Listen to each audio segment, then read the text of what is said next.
என்ன ஹாஸ்பிட்டலுக்கு போனவங்க என்ன ஆச்சுன்னு தெரியலையே.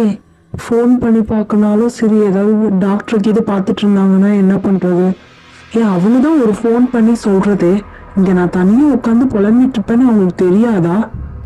அப்படின்னு சரளா வீட்டுக்குள்ளேயே தனியாக புலம்பிட்டு இருக்கா. அப்போ தமயந்தியும் சுரேஷும் வீட்டுக்கு வந்துடுறாங்க. ஏண்டா ஒரு ஃபோன் பண்ணி கூட சொல்ல மாட்டியாடா? அவளுக்கு எதுவும் இல்லம்மா, சத்துதான் குறைவா இருக்கு, டாக்டர் அப்பதான் சொல்லிட்டாங்க அப்படின்னு ஏதாவது சொல்ல மாட்டேன். நான் இங்க உட்காந்து தனியா புலம்பிட்டு இருப்பேன்னு உனக்கு தெரியும்ல. ஏன் இப்படி பண்ணிட்டு இருக்கிறீங்க ரெண்டு பேரும்? அவன் சொல்லணும், நீயா சொல்லிருக்கலாம்ல தமயந்தி. அம்மா அம்மா அம்மா, ஒரு நிமிஷம் அமைதியாயிருமா. ஏமா இப்படி மூச்சு வாங்க பேசிட்டு இருக்க? பின்ன என்னடா, நான் இங்க தனியா உட்காந்துட்டு அவளுக்கு என்னாச்சோ ஏதாச்சோன்னு அது இதையும் நினைச்சு மண்டை குழம்பி போய் பைத்தியம் பிடிக்குது எனக்கு. நீயும் ஒரு ஃபோன் பண்ணல, அவளும் ஒரு ஃபோன் பண்ணல. இப்ப என்னதான் பண்றது? அம்மா அவளுக்கு ஒண்ணுமே இல்லம்மா. இப்ப நான் ஒரு விஷயம் உனக்கு சொல்ல போறேன். அந்த விஷயம் சொன்னா நீ ஆடி போயிருவ, தெரியுமா? என்னடா இப்படியெல்லாம் சொல்ற? எனக்கு நெஞ்செல்லாம் படபடன்னு இருக்குடா. காலைல அவன் மயக்கம் போட்டு விழுந்தா, இப்ப நான் போட்டு விழுந்தவனே எனக்கு பயமா இருக்குடா. என்னன்னு சொல்லிருடா. அம்மா அந்த அளவுக்குலாம் போகாதம்மா. நீ பாட்டி ஆக போற, நான் அப்பாவாயிட்டேன். தமயந்தி அம்மா ஆக போறா. என்ன? நான் பாட்டியாக போறேனா? சரி சரி தள்ளு, நான் என் மருமாட்ட பேசிக்கிறேன்.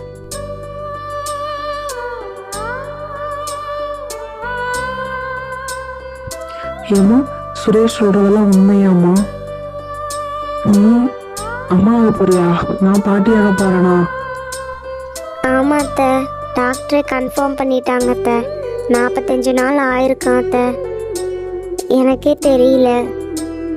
மாதம் மாதம் செக்கப் மட்டும் வர சொன்னாங்க அத்தை. ஐயோ, எனக்கு சந்தோஷத்துல என்ன பண்றதுன்னே தெரியல. கையும் காலம் ஓட மாட்டேங்குது. யார்கிட்ட போய் சொல்லலாம், என்னென்ன பண்ணலாம்னு யோசிச்சுட்டு இருக்கேன். முருகா, நான் வேணுதெல்லாம் எப்படியோ பழிக்க வச்சுட்டேன். நான் கண்டிப்பா வந்து மட்டை போட்டுறேன் அப்படின்னு சரளா ரொம்ப சந்தோஷத்தில் பேசிகிட்டு இருக்கா. மாமியார் மருமகள் சேர்ந்துட்டாங்களா, இனிமே நம்மள கண்டுக்க மாட்டாங்க அப்படின்னு சுரேஷ் தனியாக பேசிகிட்டு இருக்கான். இந்த பேய் கோவத்தோட இருக்கு. ரொம்ப சந்தோஷமா இருக்கிறீங்களா? இருங்க இருங்க, இன்னும் எவ்வளோ நேரத்துக்கு இந்த சந்தோஷம் நீடிக்கும்? இந்த சந்தோஷத்துக்கெல்லாம் முற்றுப்புள்ளி நான் நாளைக்கே வைக்கிறேன் அப்படின்னு அந்த பேய் கோவத்தோட சொல்லுது.